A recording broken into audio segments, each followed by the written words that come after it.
श्री सीताराम चंद्राभ्याम नमः। उत्तरकांड 106वां सर्ग। श्री राम के त्याग देने पर लक्ष्मण का सशरीर स्वर्ग गमन। श्री रामचंद्र जी राहुग्रस्त चंद्रमा के समान दीन हो गए थे।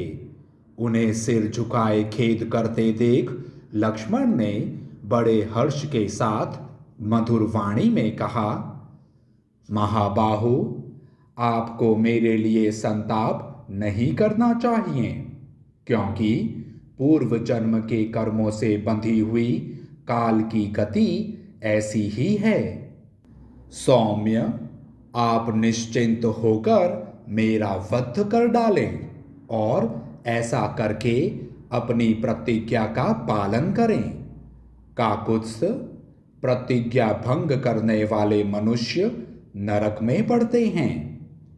महाराज, यदि आपका मुझ पर प्रेम है और यदि आप मुझे कृपा पात्र समझते हैं तो निशंक होकर मुझे प्राण दंड दें। रघुनंदन, आप अपने धर्म की वृद्धि करें। लक्ष्मण के ऐसा कहने पर श्री राम की इंद्रियां चंचल हो उठीं। वे धैर्य से विचलित से हो गए और मंत्रियों तथा पुरोहित जी को बुलाकर उन सब के बीच में वह सारा वृत्तांत बताने लगे। श्री रघुनाथ जी ने दुर्वासा के आगमन और तापस रूपधारी काल के समक्ष की हुई प्रतिज्ञा की बात भी बताई। यह सुनकर सब मंत्री और उपाध्यक्ष चुपचाप बैठे रह गए। कोई कुछ बोल न सका।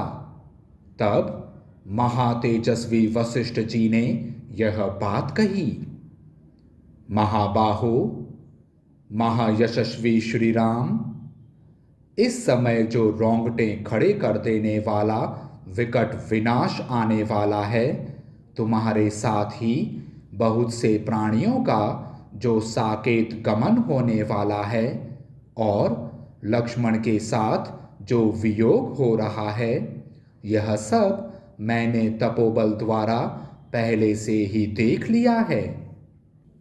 काल बड़ा प्रबल है। तुम लक्ष्मण का परित्याग कर दो, प्रतिज्ञा झूठी न करो, क्योंकि प्रतिज्ञा के नष्ट होने पर धर्म का लोप हो जाएगा।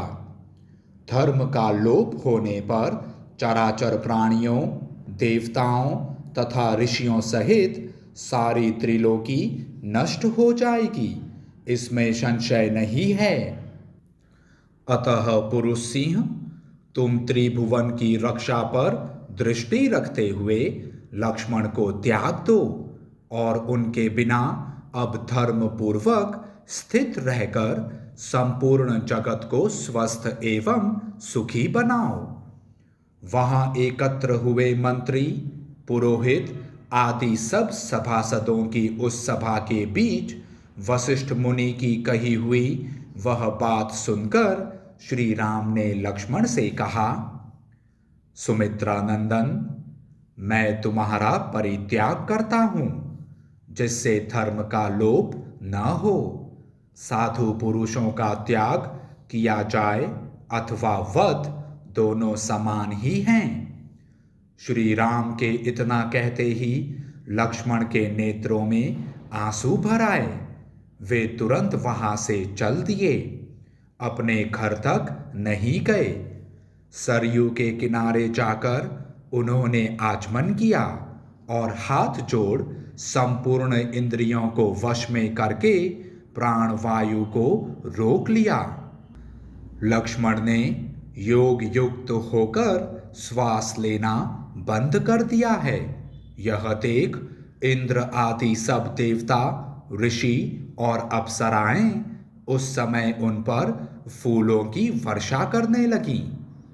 महाबली लक्ष्मण अपने शरीर के साथ ही सब मनुष्यों की दृष्टि से ओझल हो गए। उस समय देवराज इंद्र उन्हें साथ लेकर स्वर्ग में चले गए। भगवान विष्णु के चतुर्थ अंश लक्ष्मण को आया देख सभी देवता हर्ष से भर गए और उन सब ने प्रसन्नतापूर्वक लक्ष्मण की पूजा की। इस प्रकार श्री वाल्मीकि निर्मित आर्ष रामायण आदि काव्य के उत्तर कांड में 106वां सर्ग पूरा हुआ। जय श्री राम।